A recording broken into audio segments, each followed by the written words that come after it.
जय हिंद साथियों, स्वागत है आपका एक बार फिर से आपके अपने YouTube channel trace technique and science में, जिसका दूसरा नाम है सहज सरल और सुलभ गणित विज्ञान।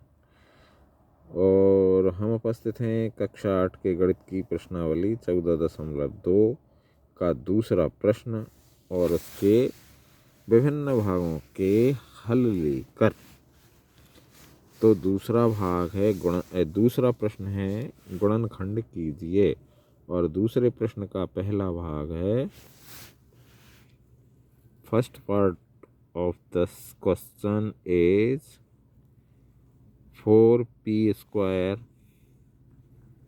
माइनस 9q²,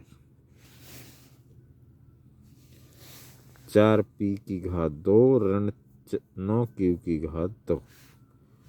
अब हम देख रहे हैं इसमें कि इसमें कोई भी सार्वगुणनखंड हम नहीं ले सकते हैं, या कोई भी उभयनिष्ठ संख्या इन दोनों में नहीं है। तो हमें किसी आइडेंटिटी या प्रॉपर्टी या सर्वसमीका का उपयोग करना होगा, लेकिन पहले हमें इसे सर्वसमीका के योग्य बनाना होगा। तो इसको हमें ए ऋण बी का होल वर्ग, इस सर्वसमीका का उपयोग हम इसमें नहीं कर सकते। क्यों नहीं कर सकते? क्योंकि उसमें 3 पद आते हैं, लेकिन इसमें 2 ही पद हैं। तो चलिए हम देखें क्या कर सकते हैं हम इसमें। पहली बात तो ये है कि हम 4 को 2 के वर्ग के रूप में लिख सकते हैं। 2 का वर्ग 4 होता है। ठीक उसी प्रकार से 9 को 3 के वर्ग के रूप में लिख सकते हैं।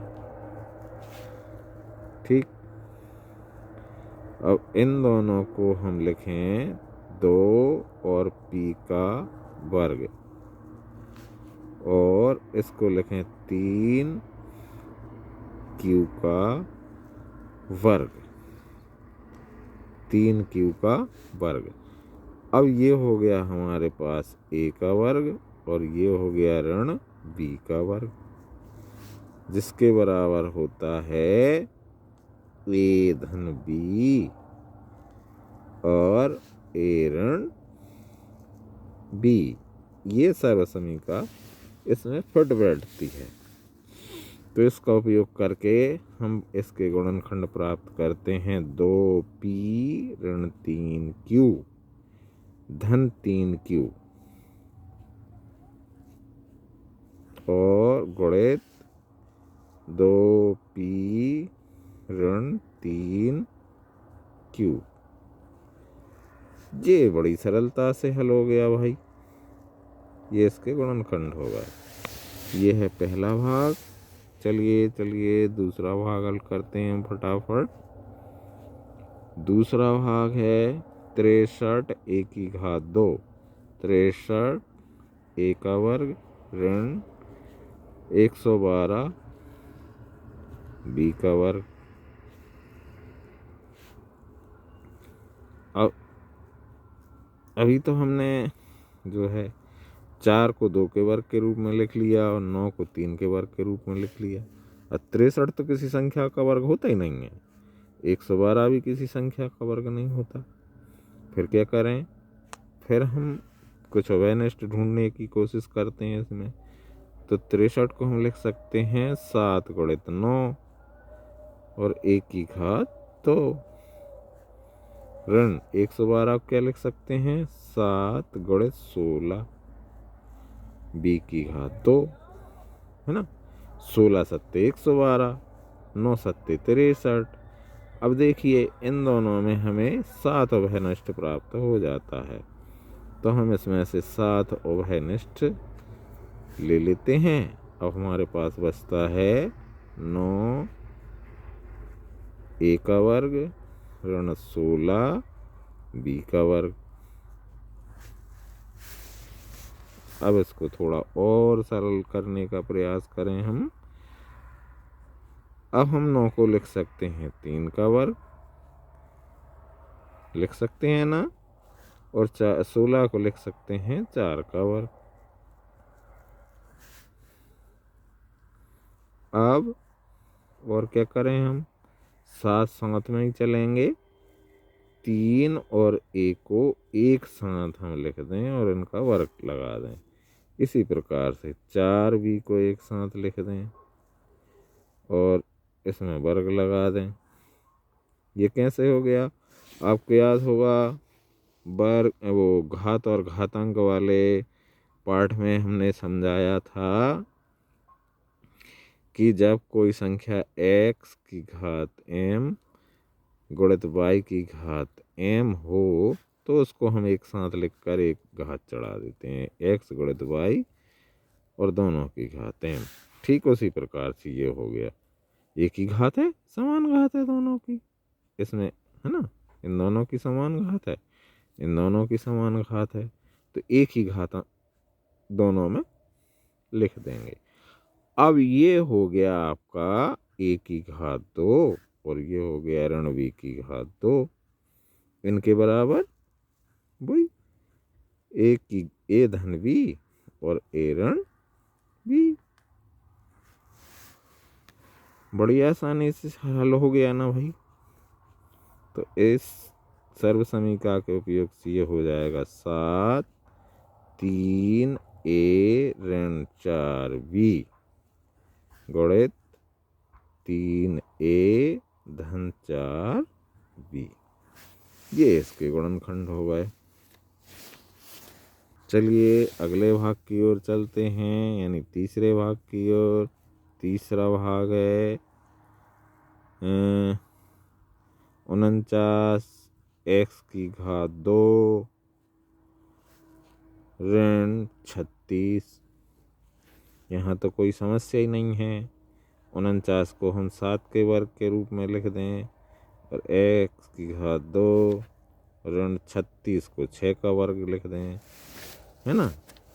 फिर इसको एक साथ लिख दें। अभी बताया था हमने उस नियम से कि 7 x की घात 2 ऋण 6 की घात 2, ये हमारा हो गया a की घात 2 ऋण ये हो गया b की घात 2। तो इसके बराबर क्या आएगा मित्रों, a धन b गुणित a ऋण b।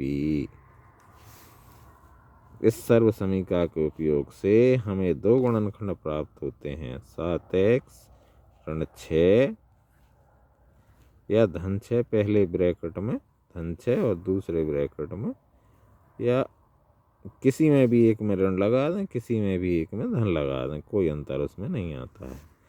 ये इसका गुणनखंड हो जाएगा। ठीक है ना। चलिए चौथा भाग बड़ी आसानी से हल हो रहे हैं, ये तो परेशान होने की आवश्यकता ही नहीं है। चौथा भाग है इसका 16x की घात 5 ऋण 144 x की घात 3। इसमें थोड़ी सी समस्या हो रही है, लेकिन उस समस्या का हल तो ही हमें ढूंढना है ना। तो अब ये है x की घात 5 और ये है x की घात 3। अब इसका क्या हो भाई। अब इसके लिए हम ऐसा करें कि 16 को तो ऐसा ही लिख दें एज इट इज, x की घात 5 को हम लिख दें x की घात 3 गुणित x की घात 2 लिख सकते हैं। ऐसा होता है क्योंकि जब दो संख्याओं की एक सी घातें आधार एक जैसे होते हैं, घातें अलग अलग होती हैं और उनमें गुणा होता है तो ये घातें जुड़ जाती हैं। इस नियम से हम इसको ऐसा लिख सकते हैं। और 144 के भी हम दो गुणनखंड कर दें, 16 गुणित 9, 16 नम्मा 144 होते हैं और x की घात 3। ये उभयनिष्ठ निकालने के लिए हमको करना पड़ रहा है। अब इन दोनों में देखिए, ये दोनों संख्याएं उभयनिष्ठ हैं, तो हम इनको सार्वगुणनखंड के रूप में ले लेते हैं या उभयनिष्ठ ले लेते हैं। 16x3 हमने उभयनिष्ठ ले लिया, तो अब क्या बचा, x2 ऋण 9, है ना।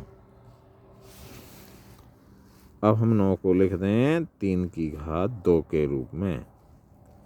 16x3 और x2 ऋण 3 ये हमारा a2 हो गया और ऋण ये b2 हो गया, और इसके बराबर a धन b और a ऋण b।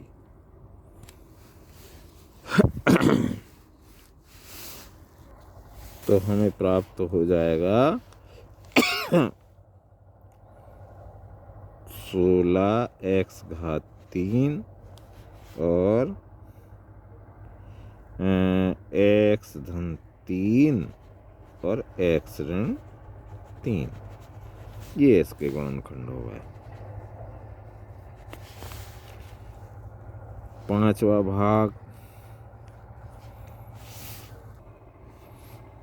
भाग है l धन m2 ऋण l ऋण m2।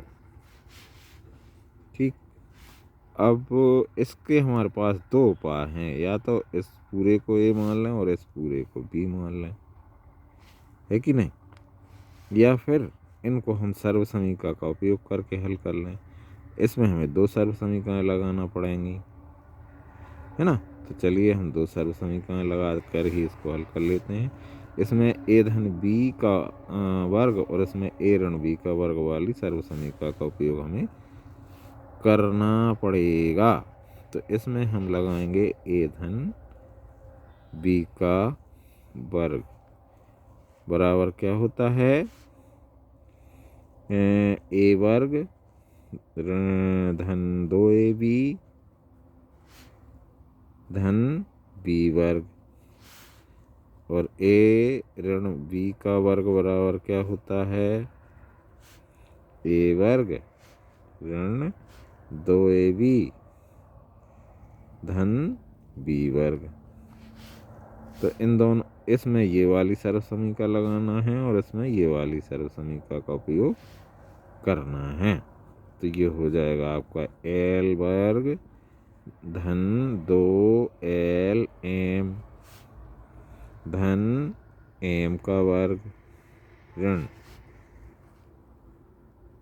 l का वर्ग ऋण 2lm और धन m का वर्ग, l का वर्ग धन 2lm धन m का वर्ग। अब हम जब इस कोष्ठक को हटाएंगे तो इसके बाहर कोष्ठक के बाहर ऋण का निशान होने के कारण कोष्ठक के अंदर के सभी निशान जो है विपरीत हो जाएंगे। धन का ऋण, ऋण का धन हो जाएगा। अभी l का वर्ग धन है, कोष्ठक हटाने के बाद ऋण l का वर्ग हो जाएगा। 2lm ऋण है तो ये 2lm धन हो जाएंगे, धन 2lm। m का वर्ग धन है तो m का वर्ग ऋण हो जाएगा। अब इनमें समान पद देखिए, इक्वल टर्म ये दोनों हैं, लेकिन एक प्लस है एक माइनस है, ये प्लस है ये माइनस है, तो ये आपस में घट जाएंगे। इसी प्रकार से ये m का वर्ग प्लस है और ये m का वर्ग माइनस है, तो ये भी घट गए। अब हमारे पास 2 पद और बचे, 2lm धन 2lm। इन दोनों को जोड़ दें तो ये हो जाएगा 4lm। दैट्स इट, यही उत्तर है इस भाग का। छठवां भाग,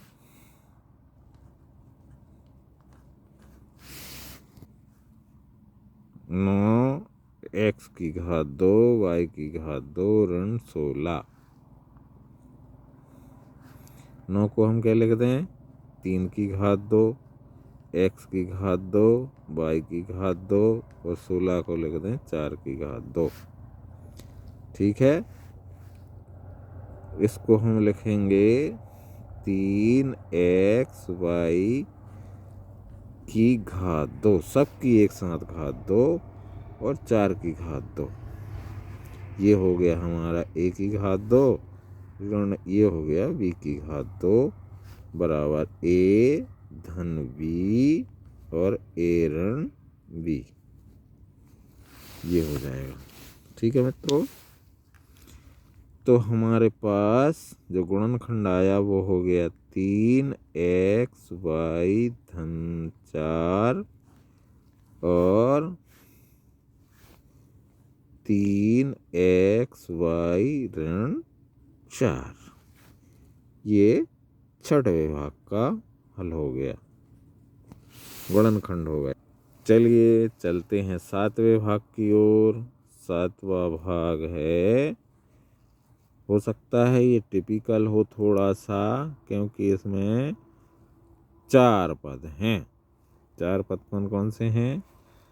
x स्क्वायर ऋण 2xy धन y स्क्वायर और कोष्ठक बंद और ऋण z का स्क्वायर। ये 4 पद हैं इसमें। अब इस पहले पद पर, इस पहले जो कोष्ठक के अंदर की संख्या है इन पर विचार कीजिए। इसमें कुछ आपको दिख रहा है, अवश्य दिख रहा होगा, देखिए ध्यान से। ये है a की घात 2 ऋण 2ab धन b की घात 2 है ना ये। तो इसके बराबर क्या होगा? a ऋण b की घात 2 हो गया, इस पूरे के बराबर, है ना। ये वाली सर्वसमीका उपयोग हो जाएगी इसमें, तो हमें प्राप्त हो जाएगा x ऋण y की घात 2 और ऋण z की घात 2। एक सर्वसमीका हो गई। अब हमें दूसरी सर्वसमीका लगाना पड़ेगी। इस पूरे को आप a माने और इसको b। तो ये हो गया a की घात 2 ऋण b की घात 2। इसके बराबर भी अब भी हल बताया, a धन b और a ऋण b। ऋण आएगा यहाँ पे। तो इस सूत्र के प्रयोग से ये हो गया आपका x ऋण y और धन z, इसके प्रयोग से, है ना। और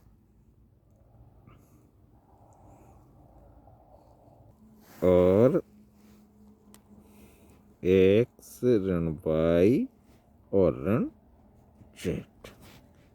ठीक है, ये अकेला b है और ये दोनों a हैं, इसलिए इनके निशानों में परिवर्तन नहीं होगा, जबकि इनके इसके निशानों में परिवर्तन होगा। ठीक है, तो ये इसके गुणनखंड होगा मित्रों। चलिए 8वां भाग देखें। 8वां भाग अंतिम भाग है इसका। 8वां भाग है 25 a की a वर्ग ऋण 4b वर्ग धन 28 bc और ऋण 49 c वर्ग।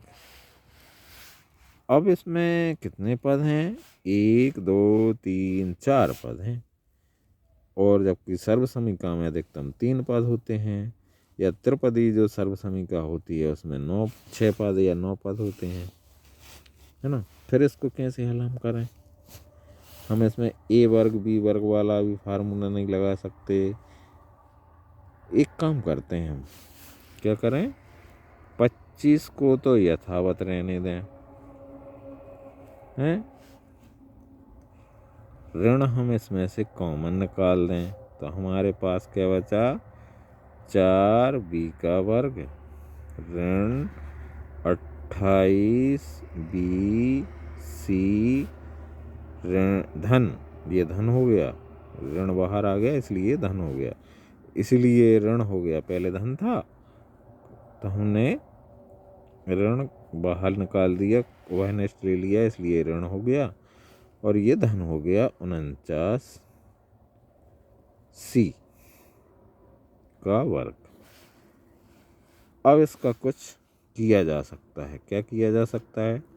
25 को यथावत रहने दीजिए, ऋण, इसको लिखिए 2 का वर्ग, किसको? 4 को, और b का वर्ग, ऋण 28 BC को भी वैसा ही छोड़िए, धन 49 को क्या लिखिए? 7 का वर्ग और c का वर्ग। हाँ, अब आगे चलिए, तो 25 a का वर्ग ऋण, इन दोनों को हम क्या लिख दें? 2b का वर्ग, इसको अभी छोड़ दीजिए, यहाँ ले लीजिए, इसको क्या लिख देंगे? 7c का वर्ग। अब सर्व समीकरण पर विचार कीजिए, कौन सी? a ऋण b का वर्ग बराबर क्या होती है? a वर्ग ऋण 2ab धन b वर्ग, है ना? तो ये हो गया आपका b और ये हो गया a, तो बीच में क्या आएगा? ऋण 2 गुणे 2 b गुणे 7c, ये भी है ना? चाहे तो इसको कोष्टक में लिख लें, कोई फर्क नहीं पड़ता है। अब देखिए 28 हो रहे हैं कि नहीं? 7 दूनी 14, 14 दूनी 28। अब हमारे पास ये सर्व समीकरण हो गई, तो इसके बराबर क्या हो जाएगा? 25 को यथावत रहने दें, एज इट इज, a की घात 2, और ये हो गया आपका 2b ऋण 7c का वर्ग। ठीक, अब इस पूरी संख्या को, कौन कौन सी को? 2b ऋण 7c को a मानिए। अब इसमें भी हमें थोड़ा सा परिवर्तन करना पड़ेगा, इसको लिखना पड़ेगा 5 की घात 2 और a की घात 2 ऋण 2 b ऋण 7c का वर्ग, और इन दोनों को एक साथ लिखकर एक घात कर दीजिए, 5a की घात 2 ऋण 2b ऋण 7c का वर्ग। अब इसको मानिए b और इसको मानिए a वर्ग, a वर्ग ऋण b वर्ग बराबर a धन b गुणित a ऋण b। इस सर्व समीकरण का उपयोग करके हमें इस प्रकार से प्राप्त होगा, हमें ये प्राप्त हो जाएगा 5a ऋण 2b धन 7c और 5a धन 2b ऋण 7c, ये इसका गुणनखंड हो गया। ये हो गए आपके पहले प्रश्न, दूसरे प्रश्न के सभी भाग हल हो गए। मिलते हैं अगले प्रश्न के हल को लेकर, तब तक के लिए वंदे मातरम, जय हिंद।